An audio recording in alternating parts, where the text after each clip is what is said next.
שלום, אנחנו כאן ברדיו מהות החיים, הדרך להתעלות ושלום פנימי, והיום עם מיכל מילגרום. מה שלומך? מצוין, איזה כיף להיות איתך. ממש. אז בואי מיכל, תספרי לי קצת על עצמך. יש לך 20 שעות עכשיו? לי יש, אני לא יודעת למאזינים. אני מנטורית להתפתחות ולהרחבת התודעה. אני עוסקת בכל מה שקשור לתחומי הרוח. יש לי תשוקה שכולם יהיו מאושרים, ואני בן אדם, זה מה שאני, זה יפה. בגדול. ואיך הגעת לזה? וואו. קודם כל נולדתי ערה. נולדתי... מה זאת אומרת נולדת ערה? קודם כל, כולנו נולדים ערים. אנחנו אוקיי. ילדים שנולדים, תודה, אנחנו נולדים עם יכולת מאוד מאוד פתוחה כולנו, אבל היא נסגרת לנו במהלך השנים הראשונות. רק שאצלי קצת לא נסגרה. וואי, את יודעת, זו פעם ראשונה שאני שומעת אמירה כזאת. נולדתי ערה. זה כל כך מקסים. זה לא היה כל כך מקסים במהלך הילדות שלי. אוקיי. זה עשה הרבה מאוד בעיות, אבל זה כן. כי נולדתי ילדה שרואה בקלות. כל הילדים רואים בקלות, הרי זה נסגר לו במהלך הדרך. אבל נולדתי ילדה שרואה מאוד מאוד בקלות אנרגיות מעבר. רואה מאוד בקלות נשמות שעזבו את העולם. זה לא פשוט לילדה. נכון. רואה מאוד בקלות את המחשבות של האנשים. ונולדתי להורים מקסימים, אבל מאוד קונבנציונליים, שלא ידעו מה לעשות עם תופעת הטבע הזאת. ושמעתי שיש לי דמיון מפותח. אפילו שמעתי שאני שקרנית וממציאה דברים. וואו. זה קורה לה הרבה, אני חושבת, אנשים רוחניים. נכון. כן. וגדלתי לתוך זה ככה. לכאורה חברותית, לכאורה מסתדרת בבית ספר, לכאורה הכל טוב ויפה, מאוד בודדה. מתי את הבנת בעצם שאת רואה משהו שאחרים לא רואים? כי אני אצלי גם כן ראיתי בתור ילדה, אבל אני כמו מה שאת תיארת, אני סגרתי את זה. ולקח לי הרבה שנים לפתוח את זה מחדש. אז מה שאת אומרת זה שאת לא סגרת את זה, נשארת... אני בשלב מסוים כן סגרתי את זה, כי זה נורא נורא הפחיד אותי. החוויה הכי נוראית הייתה לי סביב כיתה ט' בערך, אמא של חברה מהמושב שלי נפטרה.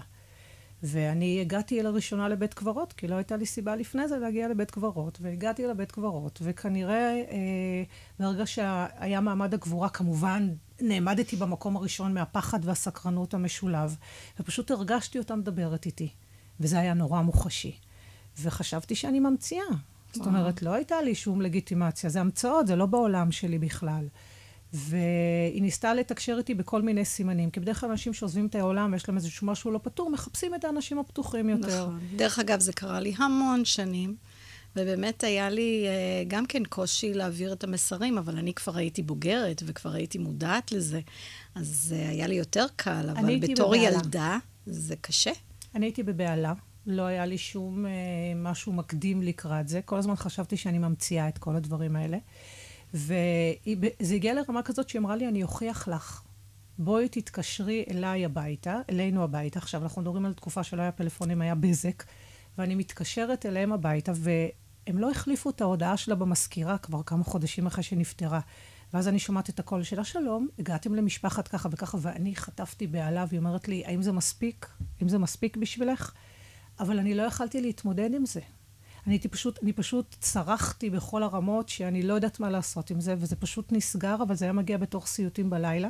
ברמה כזו שבבית ספר, בתיכון שלי, ידעו שלמיכל יש סיוטים בלילה, שיכולים להיות ברמה כזו שאני לא מגיעה לבית ספר, או לא מגיעה למבחנים.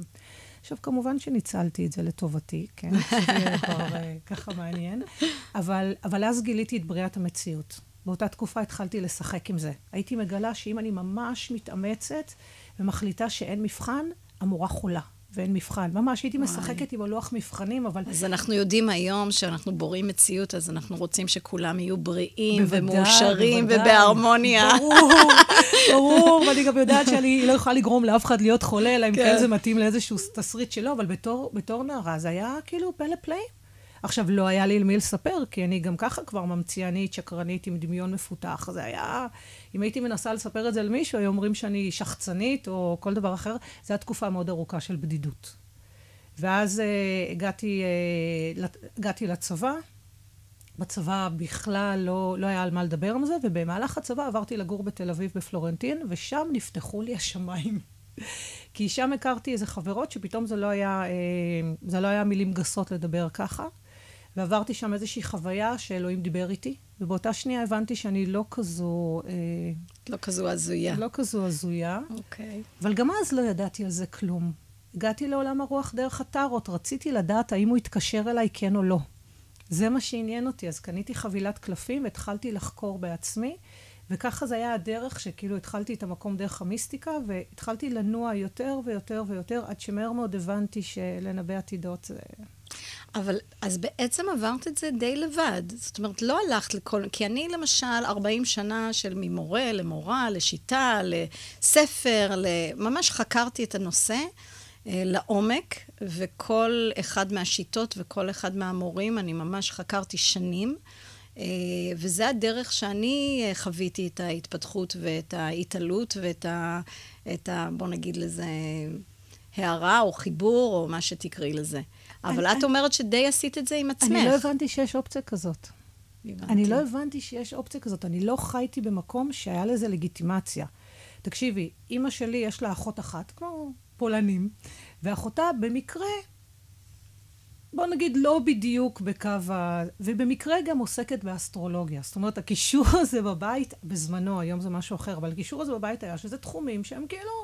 זה צעצוע, זה נחמד, זה לא מתעסקים בזה, זה לא בן אדם אינטליגנטי כמוני שצריך ללמוד כימיה, ביולוגיה בבית ספר, זה כאילו לא הייתה בכלל לגיטימציה לכל הדברים האלה. דרך אגב, גם לי לא היה לגיטימציה. אני פשוט, זה משך אותי. אבל אני גם לא ידעתי שקיים כזה עולם. אני גיליתי את העולם הזה דרך הספרים. הבנתי, אוקיי. כשאני רציתי ללמוד טארות, אפילו לא ידעתי שמלמדים. אחר כך בדיעבד הלכתי וכבר באתי כקוראת בקלפים לסגי מנדלבאום, וכבר למדתי אצלו שהוא כבר זיהה שאני כבר בעצמי יודעת. אבל אני לימדתי את עצמי דרך ספרים, ולימדתי את עצמי על ידי זה שהייתי הולכת לכל מיני קורות בקלפים בתחנה מרכזית, במקומות כאלה, ומבקשת מהם שהם יפתחו לי בקלפים, והייתי רואה מה הם עושות. עכשיו, הם היו אומרות לי דברים שכאילו לא קשורים למציאות, אבל אני הייתי רואה את הקלפים שלהם ומבינה מה הם אומרים לי. וזה היה ממש, זה היה מרתק, כל הסיפור הזה. אז בואי נקפוץ רגע קדימה, לכאן ועכשיו. איזה שיטה יש לך? איך קוראים לשיטה? במהלך השנים חקרתי את עולם התודעה לעומק.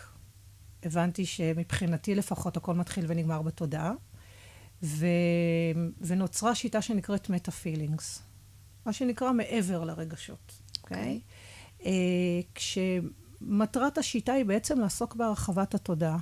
היא עוסקת בכל תחומי הטיפול, מהבן אדם שרוצה רק להתפתח, לבן אדם שיש לו איזושהי מחלה קשה שצריך לעבוד יותר עמוק. אז את עובדת אחד על אחד, את עובדת בקבוצות, כי ממה שאני מכירה, את גם עושה אחד על אחד, את גם עושה קבוצות, גם חניכות, גם מלמדת. אני כבר כמעט ולא עושה אחד על אחד. יש לי היום 85 מטפלים בשיטה, והם עושים. אני תמיד אומרת שמי שמתעקש עליי, כנראה חתום איתי. אוקיי. אז לכן בו אני מסכימה לטפל, כי אני לא מפרסמת את עצמי כמטפלת על אחד על אחד. אני שנים טיפלתי אחד על אחד, המון שנים. אני מטפלת מאיזה גיל 20 וקצת. וואו. כן, זה הרבה.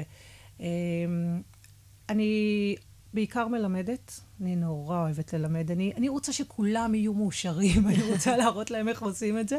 אתמול מישהי אמרה לי, תגידי, זה לא קצת הירואי מה שאת אומרת, שאת רוצה שכולם יהיו מאושרים? אמרתי לה, לא, אני פשוט אגואיסטית.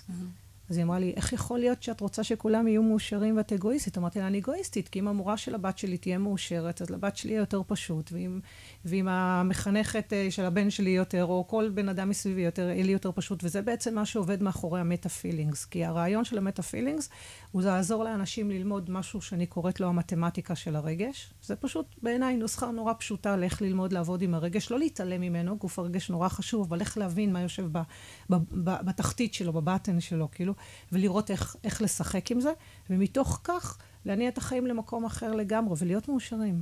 אבל את בעצם עושה, יש לך מושג שקוראים לו חיווט.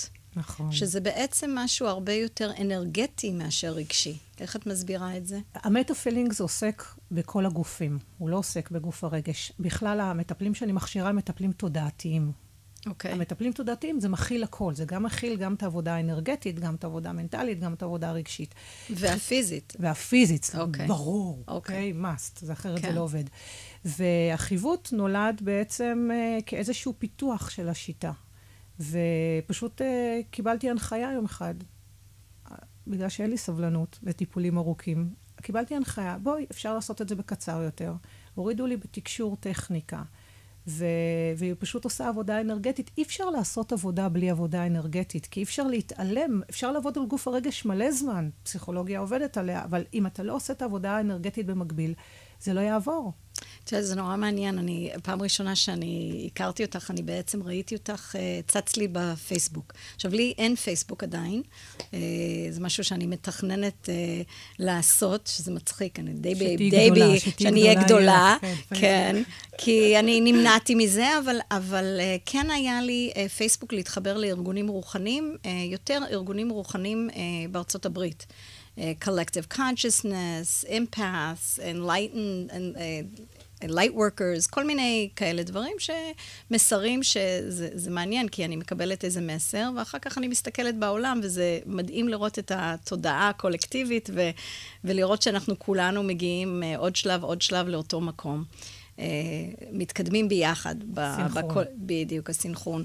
ואז אני ראיתי אותך, וקראתי מה שכתבת על חיווט, והיה לי סוג של דימוי, תגידי לי אם זה נכון, שכמו שיש לנו, נגיד, חוטים אנרגטיים, אני ראיתי כמו שאת, אם יש פלונטר של חוטים, ממש פלונטר, כמו איזה כדור של, את יודעת, חוט, כמו שרואים שחתולים משחקים עם כדור של חוטים, אז אם יש למישהו פלונטר של חוטים, את פשוט, יש לך את הטכניקה להוריד, ושהחוטים יהיו ממש, את יודעת, קווים ישרים, או כמו שזה צריך להיות. יופי, אני לא צריכה לעשות יותר דף נחיתה, אני לוקחת את מה שאמרת כרגע, הסברת את זה בצורה מדויקת. באמת?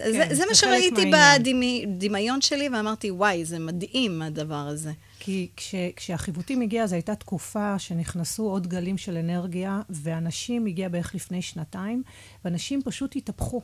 ואז גיליתי שכשאני מחוותת אותם, שזה בדיוק הפעולה שאני עושה, אני למעשה רואה יותר מזה, אני רואה אפילו חוטים שחלקם מותחים או ככה גזורים, אז אני מסדרת אותם, פלונטרים, אני פותחת, זה בדיוק מה שאני עושה ברמה האנרגטית, זה אפילו לא אני עושה, אני רק כלי לצורך העניין. ובאותה תקופה פתאום עשיתי את זה בהתחלה לכיף, פן, לכל האנשים שהיו מסביבי, ופתאום ראיתי שאנשים הרבה יותר קל להם להכיל את מה שקורה. ואז קיבלתי את זה ממש כהנחיה, לעשות את זה ממש כטכניקה, והיום, שוב, גם לאט לאט אני כבר יוצאת מזה, וכבר היום כבר יש 12 מחוותים שהם כבר מוכשרים, וכבר אני מתחילה להכשיר את שאר העניין, כי זה פשוט קל ונוח, וזה בדיוק מה שאת אומרת. אז יש לי עוד שאלה. ברגע שאת מטפלת בפלונטר, הוא לא חוזר? לא. כי מה שאנחנו בעצם עושים בפלונטר, אנחנו מנקים מהשדה האלקטרומגנטי את התודעה שסיימה את תפקידה. זאת אומרת, יותר נכון, את אותם חוטים שאת מדברת, הם עקבות של כל מיני תודעות שסיימו את תפקידם. בגלל שהגופים שלנו לא עובדים באותו קצב. יש לנו גוף אנרגטי, דיברנו מקודם, כן. רגשי, פיזי, מנטלי, יש עוד גופים, אבל זה אלה העיקרים. כשאנחנו עושים התפתחות, לא תמיד כל הגופים עובדים באותו קצב. Tell me about it. אנחנו ברוחני הרבה יותר מתקדמים, ואז הגוף והרגש מתקשה. נכון. To catch up. נכון, בגלל ממש. שהם גופים יותר איטיים, הם יותר כן. דחוסים. ומה שקורה הרבה פעמים לאנשים, זה שכבר ההבנה נוכחת, והיא לא מצליחה להתקבע כתובנה. כי המציאות עדיין משדרת משהו אחר, כי זה דורש ממך הרבה מובהקות באמונה. ומה שמאפשר החיווט הזה, הוא פשוט מאפשר לפרק את המרחב, לאפשר לך את הספייס, ובעצם להיות במקום של לנוע קדימה ולפתח את התובנת את זה, ליפול כמו סימון של נופל, או טלקארט, או SMS שמגיע, אם צריך להתאים היום את עצמנו. וברגע שזה אפשרי כבר, ברגע שזה נוכח, הבן אדם יכול פשוט לכל הגופים שלו, או לא בן אדם, כל הגופים של האדם יכולים לנוע קדימה לאותו לבל, וכבר אין צורך בתודעה הקודמת. אבל יש לך כמה חיווטים, זאת אומרת, יש חיווט לזוגיות, חיווט לשפע, בואי תספרי קצת על איזה נושאים את עובדת. זה נוצר מהצורך האנושי. אוקיי. החיווט הראשון, רוני, המזכירה שלי, נתנה לו שם מאוד יפה. היא קוראת לו מה שיוצא, אני מרוצה. אוקיי? עכשיו, למה היא קוראת לו ככה? בגלל שבעצם חיווט זה לא אני בוחר. התודעה האנושית היא מאוד מצומצמת. אנחנו רואים את עצמנו דרך החושים שלנו. החלקים הגבוהים שלנו רואים מה צריך לעשות באמת. ובחיווט הראשון הזה, שאין ברירה, אם אתה רוצה לעבור סדרה של חיווטים, אתה יכול לעבור דרכו. מי שבעצם בוחר את הנושא הוא ההדרכות שאני עובדת איתן, ההדרכות של בן אדם, אני העליון, לא משנה איך נקרא, מה תהיה השפה. עכשיו, החיווט הזה הוא מאוד מאוד עוצמתי, ובינינו היה אפשר להמשיך כל הזמן איתו. אבל, אנחנו בני אנוש, יש לנו צרכים. אם יש לנו חזית שנקראת זוגיות, אנחנו באופן אוטומטי נרצה לטפל בחזית הזאת. אז לאט לאט, עם הזמן, נוצרו חיווטים ספציפיים, שאני קוראת להם הטריקים של ההדרכות שלנו, כי אנחנו יכולים להיכנס לכאורה דרך חיווט לזוגיות, שיש לו טיפה פורמט אחר לאיך הוא עובד, בתכלס עדיין יעבדו איתנו על מה שבאמת משמעותי, כי לפעמים נדמה לנו שהבעיה שלנו היא מערכת יחסים, ובפועל הבעיה יושבת בכלל על level אחר לגמרי, והיא יוצרת את העידוד שלה בתוך עולם מערכות היחסים. אז יש כל מיני, יש חיווט לזוגיות, יש חיווט לשפע, כן. זה משמעותי יש לכולנו. בריאות? לא, אני לא עושה חיווט לבריאות, כי בעיניי הכל מתחיל ונגמר בתוך העולם של הרגש, אנרגיה וכדומה, והתוצאה היא בריאות. אז אני לא מתעסקת בתוצאה, אני מתעסקת בשורש. אוקיי. יש חיווט אבל לאני מאמין לעצמי, לדוגמה. אוקיי. שזה שלב מאוד משמעותי, זה אני מאמין לעצמי, לא בעצמי. שזה יוצר מובהקות באמונה. אוקיי. ולדעתי הוא אחד החיווטים הכי משמעותיים, כי הוא יוצר את כל העידוד אחרת. ויש עוד כל מיני, זה... מה כל מיני? מעניין אותי. יש חיווט לאימהות. לאימהות? כן, זה חיווט שנולד בקליניקה, עם בחורה שלא הצליחה להיכנס להיריון, ואני אף פעם לא עושה חיווטים בקליניקה, חיווט הוא תמיד טלפוני, ושם זה פשוט קרה תוך כדי. אוקיי. וחיברנו לה, מסתבר שלאימהות, כדי שאימהות תתנהל כמו שצריך, יש לנו כמו, אני לא יכולה אפילו לתאר את זה, אבל כמו שמציירים אישה בהיריון, אבל רק קווי מתאר חיצוניים, ואם יש שם מקטע או משהו שהוא חסר, לפעמים אישה מתקשה להיכנס להיריון. וואו. ועשיתי את זה בבחורה הזאת ספונטנית. בסוף אמרתי לה, תקשיבי, לימדת אותי, לא לוקחת את ממך כסף על הפגישה. היא בהיריון עכשיו. וואו. סליחה, היא כבר ילדה עכשיו. סליחה, לקחתי לה את זה, היא כבר ילדה עכשיו. ואז אמרתי, רגע. אני הולכת לצאת עם חיווט לאימהות. ואז קרה משהו מעניין. ניגשו אליי נשים שאמרו לי, תקשיבי, אני לא רוצה ללדת או קדומה, אבל מרגיש לי, יש לי קריאה שאני צריכה את החיווט לאימהות. וזה מדהים, כי ראינו הרבה מאוד עניינים שקשורים לאימהות של נשים, שיושבים בכלל על אותו סייקל, על אותו מעגל הזה שקטוע. אז כבר הילדים שלהם גדלו, אבל אותם טראומות שנשארו מההיריון, או בכלל מהקושי להיכנס להיריון, או בכלל ממה שקרה בזמן החיבור עצמו, בזמן יצירת העובר לצורך העניין, יש שם טראומות, והחיווט הזה מאפשר לנקות את זה. וואו. כן, יש לא ידעתי את זה.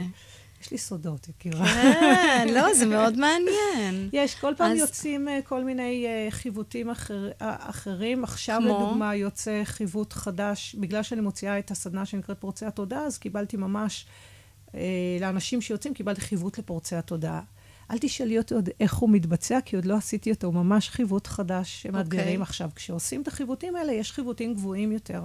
יש חיווט שנקרא חיווט למהות, ששם אני מוצאת עצמי מתקשרת 20 דקות את המהות של האדם. של האדם עצמו. שאם היית אומרת לי אי פעם שאני אעשה כזה דבר, הייתי אומרת לך, כמן, את לא מכירה אותי בכלל, מה פתאום, זה לא יקרה. אז הכל קורה בתקשור בעצם. כן, ואחר כך יש חיווט האחרון, שהוא the top, הוא נקרא חיווט למקור, ושם מי שמוביל את החיווט הוא האדם עצמו, לא אני. אוקיי. וקורית שם חוויה יפהפייה. זה קורה רק אחרי שאנשים עברו את כל השלבים, ומה שקורה שאנשים שלעולם לא תקשרו, או לא חשבו שהם יוכלו, כמובן גם כאלה שכן, הם פשוט עושים את ההובלה בדרך שלהם לבד, אני רק פותחת מרחב, והם מגיעים לאן שהם מגיעים בהתאם לחיבור שלהם. זה ממש טכניקות יפהפיות. וואו. כן, זה כיף. והתוכנית קוראת דרך להתעלות ושלום פנימי. אז בעצם מי שעובר את התהליך הזה, מגיע לשלום פנימי, מגיע להתעלות. מה את אומרת? תראי, התעלות קורית כל הזמן. אוקיי? החיווט הוא בהחלט אחת הדרכים להתעלות. יש לי גם פרויקט שלם שנקרא התעלות, בלי שום קשר לחיווטים. שזה מה? אני אוהבת לעשות דברים שהם נורא נגישים לאנשים. וכשגיליתי את עולם הוואטסאפ, אמרתי, למה להעביר קורסים באינטרנט, אם אפשר להעביר קורסים בוואטסאפ? וואו, זה גאוני. כן, לא רק שזה, אני היום מלמדת בעלי עסקים איך לעשות קורסים שלמים בוואטסאפ. באמת? כן. אז הקורס הראשון את רואה, יש עוד דברים שאנחנו עוד לא מכירות. וואו, יפה. הקורס הראשון שיצרתי היה מחוברים לשפע.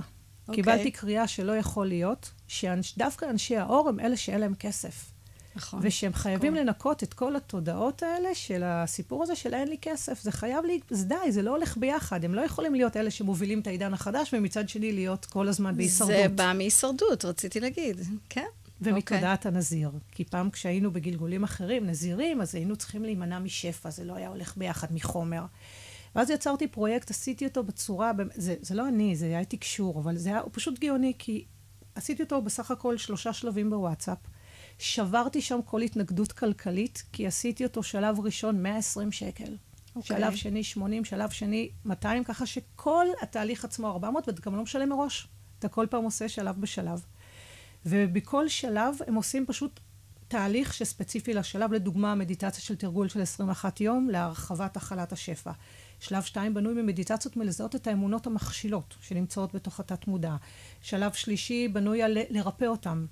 עשו את הפרויקט מחוברים לשפע, 63 קבוצות, אם תעשי את זה כפול 12, זה מטורף. וואו, זה מה שרציתי לשאול, את עושה קבוצה בוואטסאפ? כן. זאת אומרת, מה, ארגון, או קבוצת חברים, או איך, או פשוט מי שנרשם? כן, זה עובד ככה. יש כמובן מערכת שיווק ופרסום לזה. ברגע שמישהו נרשם, אנחנו בונים קבוצה. ברגע שיש לנו בסביבות 12 או 15, זה תלוי אנחנו יוצאים לדרך. לכל קבוצה יש מנהל קבוצה. שתפקיד המנהל קבוצה... מנהל קבוצה זה מישהו מטעמך שמכיר את הנושא? מטעמי, אוקיי. שאני סומכת על התדר ועל הנוכחות שלו. אוקיי. שיש לו איזשהו אלמנט טיפולי. למה? כי כולנו יודעים שלעשות 21 יום מדיטציה עושה שינוי, אבל מה קורה? אנחנו לא מתמידים בפועל. אז שמתי בכל קבוצה שוטר ושוטר טוב ביחד. וחלק מהתפקיד של המנהל בקבוצה הוא פשוט לוודא שאתה מתרגל כל יום. והיה ולא תרגלת, הוא יפנה אליך ויגיד לך, היי שרי, את צריכה משהו, הכל בסדר? אני יכולה לעזור לך? ואז מה שקורה, אנחנו רותמים את כל האנשים לעשות את התהליך, ואנשים מסיימים את התהליך, אפילו בסוף יש להם תעודה רשמית, אני מחוברת לשפע, מעתה ועד עולם, וזה נורא מרגש. ואת רואה את התוצאות, אנשים אחר כך פתאום יש להם יותר פרנסה, יותר כסף. במפגש החניכות האחרון, ניגשה אליי מישהי שאני לא פגשתי אותה עד היום בפיזי, והיא אמרה, אני חייבת להגיד לך ששינית לי את החיים. אז אמרתי לה, טוב, בואי, זה את שינית לעצמך, אני הייתי שם בדרך. אבל אמרה לי, תראי, מאז פרויקט מחוברים לשפע, שילשתי את ההכנסות שלי.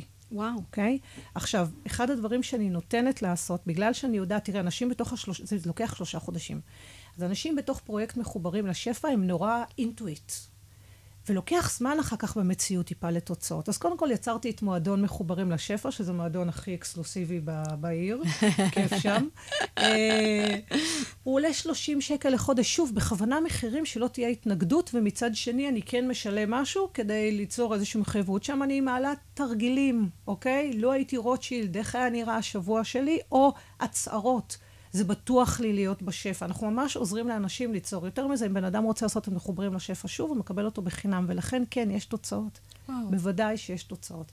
עכשיו, מתוך זה, בא לי רעיון, אמרתי, רגע, אם זה עובד כל כך מוצלח, ואני מרגישה שיש קבוצות של אנשים מסביב שרוצים, צריכים את המסגרת. הרי מה שעובד שם נורא זה המסגרת. כולנו יודעים לעשות תהליכים, אבל המסגרת הזאת היא מחזיקה אותך ביחד. זו קבוצה אינטימית, נוצרת אינטימיות, יש לך מנהל, יש לך אותי, זאת אומרת, יש איזושהי תחושה של אבא ואמא בתוך הקבוצה. בוא נעשה אותו דבר על התעלות. רק שלא ידעתי לאן אני נכנסת. והתעלות מסתבר זה קורס שלם בוואטסאפ על אותו עיקרון שלוקח חצי שנה. עכשיו אני מסיימת עם הקבוצות הראשונות, עוד לא פרסמתי אותו, כבר יש לי 7 קבוצות, ממש רק בין אבל בסוף אנשים נפגשים, או שזה מההתחלה עד הסוף בוואטסאפ? מההתחלה עד הסוף בוואטסאפ, וזה מאפשר דווקא אינטימיות מאוד מאוד גדולה. כי קודם כל הקבוצה עצמה קטנה, והם עוברים שם לאט לאט, כל אחד בקצב שלו תהליכי חשיפה. עכשיו אפשר לראות את זה שהם כן לדוגמה מגיעים לאותם מפגשי חניכות, אז הם מבקשים, בואו ניפגש בפינה השמאלית שנכיר אחד את השני כאלה. וואו, מפגש חניכות יש לך כל חודש. כן, מפגש חניכות יש לי כל חודש. עכשיו הפרויקט התעלות הזאת, הוא גם אותו עיקרון בניתי בהתחלה משלב לשלב, סכומים יחסית מינוריים לצורך העניין, וכל פעם אפשר לבחור האם אני ממשיך לשלב הבא, ומה שקרה על הדרך זה פשוט ירדו סדרה של מדיטציות וחניכות, ויש שלב אחד שכולו מנטרות, ויש שלב אחד שמשולבות בו חיוותים. בשלב המרכזי, האמצעי, שהוא בעצם השלב המרכזי. חיוותים שהם מקבלים את הם מקבלים חיוות ולא ממני. זאת אומרת, מהצוות שלי, ויש שם תוצאות מדהימות, והצוות שלי... חיוות כקבוצה? לא. כחיוות כל אחד בנפרד. חלק מהשלב הזה, השלב הזה בנוי על 28 יום של מנטרות אוקיי. מדהימות, שאלות מאיפה הבאתי אותם, באמת נורא יפה. את כל הפסקול של ההתעלות יצר בשבילי דוביק גל, שהוא יוצר בחסד עליון, ממש יש שם מלא מלא קטעים, שהוא כל פעם תקשרנו ביחד, והוא התאים את המוזיקה לכל שלב, זה פשוט מדהים, אנשים לא רוצים לסיים. וואו. אני עכשיו עושה להם שלב בונוס, הם לא רוצים לסיים, כי זה נורא נורא משמעותי. זה מדהים. ועם כל זה שאנשים לא רוצים לסיים, מה את עושה עם אנשים שהם ציניקנים, מתנגדים? יש כאלה? תראי, מי שנכנס לפרויקט כמו התעלות, הוא לא יכול להיות ציניקן מתנגד, כי מראש הוא לא יימשך לתדר הזה, הוא לא ייכנס למקומות כאלה. אז איפה את כן פוגשת, אם את פוגשת? תראי, היום כבר פחות, אבל אני נורא אוהבת אותם בקליניקה, לדוגמה. כן? אני מתה עליהם. תמיד יש את ההוא שאשתו שלחה אותו והתעקשה. אוקיי? היום פחות, אבל אשתו החליטה שהוא חייב לפגוש את מיכל מילגרום. עכשיו, מאוד קל לי לדבר נורא רוחני, שמיים, מדריכים, ומאוד קל לי לנקות את זה ולדבר תודעה. ואת יודעת, התברכתי באיזה חריפות כמעט, אז אני אוהבת נורא לעבוד איתם, ואני אוהבת שבסוף הם יוצאים באוקיי, אני מוכן לחשוב על זה. מבחינתי, I rest my case, כאילו עשיתי את העבודה שלי. היום אני פחות ופחות פוגשת אותם. איזה יופי. כי המרחב שלי, זה הרי דומה מושך דומה. כן. אני חושבת שבכלל, הרבה השתנה. התודעה עלתה, ויש יותר אנשים שמדברים את השפה. זה לא כמו פעם, נכון. כשאת היית ילדה ואני הייתי ילדה, ובאמת לא הבנו מה קורה פה בכדור הארץ. היום דברים משתנים ונפתחים. יותר מזה, את נכנסת לכיתה של הילדים שלי, ואת רואה חשוב טוב, היה טוב. לחשוב טוב, לדבר טוב, לעשות טוב. זה מהספרים שלי, ויום מעשים טובים. ציטוטים של שרי אריסון בכיתה של הילדה שלי. ואת מבינה עד לאן נכנסו הדברים. זאת אומרת, זה כבר משהו שאני מנחשת שאת מכירה את הדבר, היינו צריכות להיאבק כדי להכניס את השפה הזאת לכל מקום.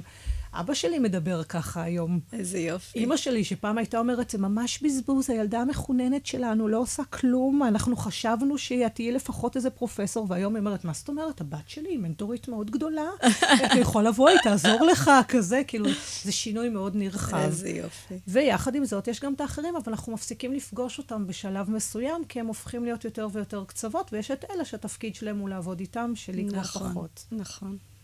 אז אנחנו לקראת סיום. יש לך איזה טיפ או משהו שאת רוצה להוסיף? וואו, אז בשביל זה צריך עוד 20 שעות גם. אני חושבת שאחד הדברים הכי משמעותיים בעולם זה לשאול כל רגע נתון, האם מה שקורה לי כרגע עושה לי טוב. ואם הוא עושה לי טוב, הוא מדויק לי. ואם הוא לא עושה לי טוב, אני צריך לשאול למה. למה זה משרת אותי, למה זה כאן במרחב, ופשוט לבדוק מה כן עושה לי טוב. אם מתחילים לעבוד ככה, ולא מתרגשים מהרגש, אלא מקשיבים לרגש, ומנסים להבין מה הרגש בא לומר לי, לאט לאט מתחילים לחשוב בצורה חדשה, וחושבים בצורה הזאת, חיים נעשים הרבה יותר פשוטים. אבל אני רוצה להגיד, אני יכולה להעיד שהרבה פעמים הגיע לחיים שלי דברים שהיו מורכבים וקשים ולא עשו לי טוב. אבל, בגלל שקיבלתי את זה כמתנה, וידעתי שהיה לי איזה שיעור, וזה בא ללמד אותי משהו, בסופו של דבר זה באמת היה טוב.